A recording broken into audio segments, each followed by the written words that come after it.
నటికుమార్ గారు నమస్తే అండి. దేవరా ప్రపంచవ్యాప్తంగా విడుదలయ్యి 3 రోజులకి 304 కోట్లు కలెక్ట్ చేసింది. మొదటి రోజు చూసుకున్నట్లయితే 172 కోట్ల పైగా కలెక్ట్ చేసింది ప్రపంచవ్యాప్తంగా. రెండవ రోజు మూడవ రోజు చూసుకున్నట్లయితే అనుకున్న స్థాయిలో ఈ కలెక్షన్స్ అయితే లేవు. ఓవరాల్గా చూసుకున్నట్లయితే తెలుగు చిత్ర పరిశ్రమలో ఉన్నటువంటి రికార్డ్స్ని అన్నింటినీ కూడా బద్దలు కొట్టింది అనేటువంటి టాక్ అయితే బయటకు వస్తూ ఉంది. కొంతమంది ఏమో సినిమా చూసిన తర్వాత మిక్స్డ్ టాక్ ఉంది. కొంతమంది అద్భుతంగా ఉంది చిత్రం అని చెప్తున్నారు. కొంతమంది ఏమో అనుకున్న స్థాయిలో కొరటాల శివ తీయలేకపోయాడు అనేటువంటి ఆరోపణలు కూడా డైరెక్టర్ మీద వస్తూ ఉన్నాయి. ఏంటి సార్ అసలు అంటే దేవరా చిత్రం గ్రాడ్యువల్గా వాటి వసూళ్లు తగ్గిపోవడానికి కారణం ఏంటి అంటే ఏం చెప్తారు?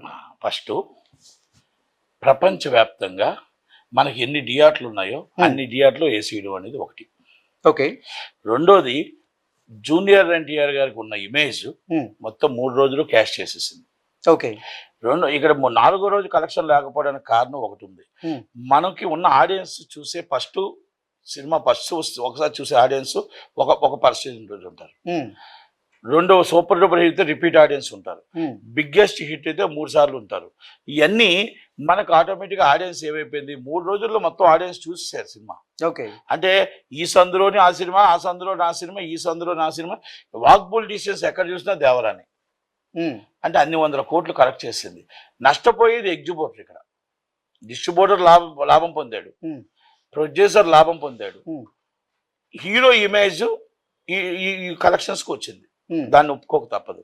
ఇక్కడ ఎగ్జిబ్యూటర్ అనేవాడు 4 వారాలు సినిమా ఆడితే ఎగ్జిబ్యూటర్ హ్యాపీ. సూపర్ హిట్ 6 వారాలు ఆడితే ఎగ్జిబ్యూటర్ హ్యాపీ. 5 వారాలు ఆడితే ఎగ్జిబ్యూటర్ హ్యాపీ. వారం 2 వారాలు ఆడితే ఏం హ్యాపీ చెప్పండి? నెంబర్ 1. నెంబర్ 2, ఈ సినిమాని కొరటాల శివ గారు అభిమానులు ఊహించుకున్నంత ఊహల్లో ఈ సినిమా తీయలేదు. ఓకే. ఇది ఓన్లీ జూనియర్ ఎన్టీఆర్ గారి ఇమేజ్ తోని కలెక్షన్స్ వచ్చాయి తప్ప ఆయన ఊహించుకొని ఫ్యాన్స్ సినిమా చూడడం తప్ప ఆయన ఫ్యాన్స్ డిసప్పాయింట్ చేశాడని మాత్రం చెప్పొచ్చు. ఎందుకు చాలా మంది ఏమో అద్భుతంగా ఉందని చెప్తున్నారు, కొంతమంది ఏమో నిజంగా అనుకున్న స్థాయిలో కొరటాల శివ తీయలేకపోయాడు అంటున్నారు. ఎందుకంటే ఇక్కడ ఒక వర్గం కావాలని కొరటాల శివని టార్గెట్ చేసింది. కొరటాల శివ గతంలో ఏ సినిమా అయితే తీశారో ఆ సినిమా ఫ్లాప్ అవ్వడం కారణం కొరటాల శివ అని ఒక వర్గం కొరటాల శివని ఫ్రేమ్ చేయడానికి ప్రయత్నం చేస్తుంది అనేటువంటి ఆరోపణలు అయితే వస్తూ ఉన్నాయి. ఎవరు శత్రువులు ఉండో కొరటాల శివ ఎవరికి శత్రువు కాదు. ఏంటంటే కొరటాల శివ అనే వ్యక్తి 17 నిమిషాలు హీరోయిన్ ఉంది జాన్వీ కపూర్. నీకు జాన్వీ కపూర్ గారి సాంగ్ ఉంది, సాంగ్ వదిలేడు. ఈ సాంగ్ ఈ సినిమాలో లేదు, డిసప్పాయింటెడ్. అలాగే 17 నిమిషాలు సినిమా ఉండేటప్పటికి ఒక అందాల రాశి, అందాల బొమ్మ, ఒక శ్రీదేవి గారి కూతురు, శ్రీదేవి గారికి అభిమానం ఎంతో మంది ఉన్నారు. జూనియర్ ఎన్టీఆర్ గారి పక్కన చూడాలని కోరుకుతో పాటలు సూపర్ హిట్, ఆయన జూనియర్ ఎన్టీఆర్ గారి మ్యూజిక్ హిట్ అవ్వాలి, ఫైట్స్ హిట్ అవ్వాలని కోరుకునే వ్యక్తుల్లో అందరూ ఫ్యాన్స్ ఉంటారు.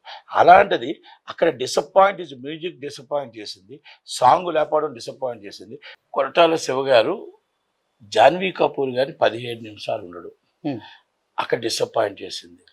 ఏదైతే సాంగ్ రిలీజ్ చేశారో సూపర్ డూపర్ హిట్ సాంగ్, అది థియేటర్లో సినిమాలో లేకపోవడం అనేది డిసప్పాయింట్ చేసింది. 3 గంటలు ఏకదాటిగా జూనియర్ ఎన్టీఆర్ గారు సినిమాని నడిపించి మెప్పించి ఆ సినిమాని ఈ కాసుల వర్షం తెప్పించారు తప్ప స్క్రీన్ ప్లే అనేది 100% సినిమా సబ్జెక్ట్ నా భూతో నా భవిష్యత్తు. అది జూనియర్ ఎన్టీఆర్ గారికి ఎక్స్ట్రాడినరీ సబ్జెక్ట్. దాంట్లో స్క్రీన్ ప్లే కరెక్ట్ గా చేయలేక ఎవరి సైపాల్ కానీ ఇంకోళ్ళు కానీ సైడ్ ఆర్టిస్టులు కానీ హీరోయిన్ కానీ ఎవరిని వాడుకోవడానికి లేక మొత్తం 2వ పార్ట్ మీద బుర్ర పెట్టి ఫస్ట్ పార్టీ నాశనం చేస్తాడు అని మాత్రం చెప్పగలుగుతాం. రెండోది ఏంటంటే ఇక్కడ మాకు డబ్బు వస్తుంది కదా అంటే కాదు, మనం హిట్ ఎప్పుడు ఇవ్వగలుగుతాం. 6 హిట్లు ఇచ్చిన వ్యక్తి ఆచార్య వచ్చి హీరో గారు ఏరు పెట్టారని చెప్పారు. ఇది ఎవరు ఏరు పెట్టారు అంటే మీ తప్పు కాదా, ఈ సైనికుల అపరాధం కాదా? ఇది జూనియర్ ఎన్టీఆర్ గారు ఫ్యాన్స్ కి డిసప్పాయింట్ చేసింది అని మాత్రం చెప్పగలరు. సినిమా అనేది ఫ్లాప్ కాదు, సినిమాలో చిన్న మిస్టేక్స్ ఉన్నాయి. ఆ మిస్టేక్స్ కానీ కథ పరంగా చూసుకుంటే పెద్ద హిట్ సినిమా. ఆ పెద్ద హిట్ అనేది ఈ రోజు మనం ఈ కలెక్షన్స్ ఇవాళ పడిపోవడానికి కారణం ఏంటంటే డిసప్పాయింట్ అయ్యారు ఫ్యాన్స్. అది మాత్రం మనం ఒప్పుకోక తప్పదు. ఇవన్నీ మనం ఈ రియల్ ఒప్పుకోవాలా, తప్పు జరిగిందన్నప్పుడు ఒప్పుకోవాలి. ఇది చాలా గొప్పవాడిని, మనం తప్పు చేసాం, జూనియర్ ఎన్టీఆర్ గారు 3 గంటలు ఆయన ఒక్కడే నడిపించాడు సినిమా, అది నడిపించకుండా హీరోయిన్ వాడలేదు, పక్కన సైడ్ ఆర్టిస్టులు వాడలేదు, అది ఉపయోగించలేదు, మా బుర్రంతా పార్ట్ 2 మీద పెట్టాం, ఆ సాంగ్ను కూడా తీసేసాం, అని ఒప్పుకోక కొరటాల తప్పదో, ఉమ్, ఇది తప్పు జరిగింది అంతే. ఈ సినిమాని ఎక్స్పెక్టేషన్ చేసినంత సినిమాని చూపించలేకపోయాడు, ఇది వాస్తవం. ఇది ఎగ్జిబిటర్లకి నష్టం, అక్కడ క్యాంటీన్ వాళ్ళకి నష్టం, అక్కడ ఎదురుకుంటా చూస్తున్నా అక్కడ ఎవరైతే ఉన్నారో జ్యూస్ బాల్ అందరికీ కూడా నష్టమే. ఎందుకంటే థియేటర్లో 5 వారాలు ఆడితే సంతోషం, 6 వారాలు ఆడితే సంతోషం, 1 వారం 2 వారాలు ఆడితే సంతోషాలు కూడా. ఇంకా లాంగ్ రన్ లో ఎక్కువ వసూలు ఖాళీ అయిపోయింది థియేటర్. అంటే ఎంత దాకా కరెక్ట్ ఇది? కనుక ఇదంతా ఇప్పుడు దిల్ రాజు గారు ప్రపంచ రికార్డు అన్నారు. ప్రపంచ రికార్డు 3 రోజులకు కాదు, 50 రోజులకు కొట్టాలి. ప్రపంచ రికార్డు 100 రోజులకు కొట్టాలి. ఆ ఎగ్జిబిటర్ సంతోషంగా ఆనందంగా ఉంటాడే, ఆ ఆనందంగా ఉండేటప్పుడు ఆ కళ్ళల్లో ఆనందం చూడాలి. అంతే తప్ప ఎగ్జిబిటర్ బాధపడుతూ ఏంటి ఇంత డబ్బు ఇచ్చాం, ఇంత కష్టపడి అప్పులు తెచ్చి ఇచ్చాం, ఈ డబ్బు ఇచ్చినా కూడా మాకు వడ్డీలు కూడా రావట్లేదు అని బాధపడుతూ ఎగ్జిబిటర్ 3 గంటలు ఏకదాటిగా జూనియర్ ఎన్టీఆర్ గారు సినిమాని నడిపించి మెప్పించి ఆ సినిమాని ఈ కాసుల వర్షం తెప్పించారు తప్ప స్క్రీన్ ప్లే అనేది 100% సినిమా సబ్జెక్ట్. నా భూతో నా భవిష్యత్తు, అది జూనియర్ ఎన్టీఆర్ గారికి ఎక్స్ట్రాడినరీ సబ్జెక్ట్. దాంట్లో స్క్రీన్ ప్లే కరెక్ట్ గా చేయలేక ఎవరి సైపాల్ కానీ ఇంకోళ్ళు కానీ సైడ్ ఆర్టిస్టులు కానీ హీరోయిన్ కానీ ఎవరు వాడుకోవడానికి లేక మొత్తం 2వ పార్ట్ ఆ బాధపడకూడదు, ఆ క్యాంటీన్ వాడు బాధపడకూడదు, ఆ జ్యూస్ బండి వాళ్ళు బాధపడకూడదు, ఆ పార్కింగ్ వాళ్ళు బాధపడకూడదు. అందరూ దీని మీద ఎన్నో 100 మందికి బతుకుతారు. కాబట్టి మనం తప్పు జరిగింది, కొరటాల శివ గారు ఇప్పుడైనా రెక్టిఫై చేసుకోండి. రెక్టిఫై చేసుకొని ఆ సాంగ్ని ఇమీడియట్లీ మీరు రేపో ఎల్లుండో కలపండి, సినిమా పెద్ద హిట్ అవుతుంది. ఓకే, అంటే ఈ చిత్రం చూసిన వాళ్ళకి కొంతమందికి కొన్ని ప్రశ్నలు అయితే ఉత్పన్నమవుతూ ఉన్నాయి.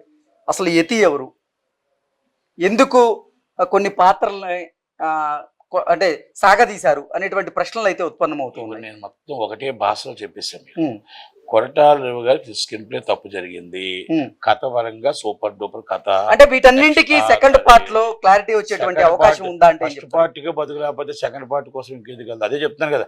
సెకండ్ పార్ట్ అని ఫస్ట్ పార్ట్ తీసుకొచ్చి మొత్తం నేల మీద కొట్టడం తప్పు. ఫస్ట్ పార్ట్ హిట్ చేసి సెకండ్ పార్ట్ కోసం ఆలోచించాలి. అదే చెప్తున్నాను కదా, ఇవాళ నేను ఉంటే రేపు ఆలోచిస్తాను, ఇవాళ ఇది అవసరం లేదు రేపు దానికోసం ఆలోచిద్దాం అనుకుంటున్నాను. కాబట్టి కొరటాల శివ గారు తప్పు జరిగింది, తప్పు చేశారు, స్క్రీన్ ప్లే అనేది దారి తప్పింది. జూనియర్ ఎన్టీఆర్ గారే సినిమా నడిపించారు. నా భూతో నా భవిష్యత్తు కలెక్షన్ల వర్షం అంతా జూనియర్ ఎన్టీఆర్ గారు తప్ప ఇంకా ఎవరి వల్ల కాదు. ఇది మొత్తం క్రెడిట్ అంతా జూనియర్ ఎన్టీఆర్ గారిది, ఈ కలెక్షన్లు అంతా. కొరటాల శివ గారు ఫెయిల్యూర్ అయ్యారు అంతే. ఇంతకీ తెలుగు చిత్ర పరిశ్రమలో ఉన్న కొన్ని రికార్డ్స్ ని ఈ దేవర చిత్రం బద్దలు కొట్టింది అంటూ నిర్మాత దిల్ రాజు గారు చెప్తున్నటువంటి నేపథ్యంలో దాంట్లో వాస్తవాలు ఉన్నాయా? ఇప్పుడు 3 రోజులకి రికార్డు బద్దలు కొట్టింది. ఆ 3 రోజులతో సరిపోద్దా? 4వ రోజు కలెక్షన్ ఏంటి? ఆయన ఎగ్జిబిటర్గా. 5వ రోజు కలెక్షన్ ఏంటి? 6వ రోజు కలెక్షన్ ఏంటి? రేపు హాలిడేస్ వస్తున్నాయి, కలెక్షన్ ఏంటి? వెయిట్ చేద్దాం, మళ్ళీ 2 రోజుల తర్వాత చెప్దాం. Okay, thank you. ఓకే అండి, థ్యాంక్ యూ సో మచ్.